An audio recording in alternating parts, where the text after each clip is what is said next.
किया हुआ milk shake, और इसको अब हम गार्निश करेंगे टिक टाक बिस्किट से। उम्मीद कर बिस्मिल्लाहिर्रहमानिर्रहीम बिस्मिल्लाहिर्रहमानिर्रहीम अल्लाहुम्मा सल्ली अला सय्यद मोहम्मद व अला आलि सय्यद मोहम्मद। अस्सलाम वालेकुम रहमतुल्लाहि व बरकातुहू। कैसे उम्मीद है आप सब खैरियत से होंगे। आज हम बनाने जा रहे हैं ब्लैक ग्रेप्स, ब्लैक काले अंगूर और बनाना यानी केले का मिल्क शेक। तो इसको बनाने के लिए मैंने एक कौली जो है वो काले अंगूर यानी ब्लैक ग्रेप्स लिए हैं, एक कौली ही मैंने बनाना लिया है यानी केला लिया है, और एक गिलास मैंने दूध लिया है। 6 टेबल स्पून इसमें चीनी इस्तेमाल करूँगा, कम ज़्यादा कर सकते हैं शुगर के में। और इसमें मैं आइसक्रीम इस्तेमाल करूँगा, और इसमें आइस बार यानी बर्फ़ का इस्तेमाल किया जाएगा। आप कहेंगे कि कोई चीज़ बनी है, टेंशन ना लिया करें, टेंशन दिया करें। तो इसको बनाने की तरफ चलते हैं।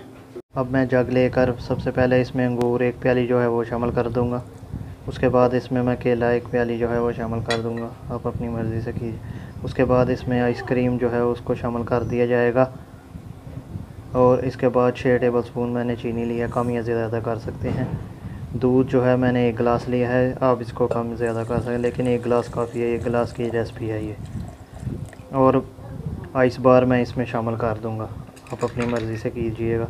मैंने 3 ही आइस बार शामिल की हैं। को ढक्कन लगा कर इसको ब्लेंड करूँगा तकरीबन 2-3 मिनट तक।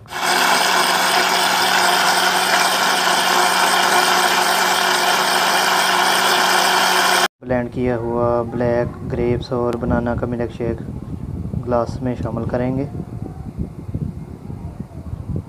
और इसको अब हम गार्निश करेंगे टिक टाक बिस्किट से।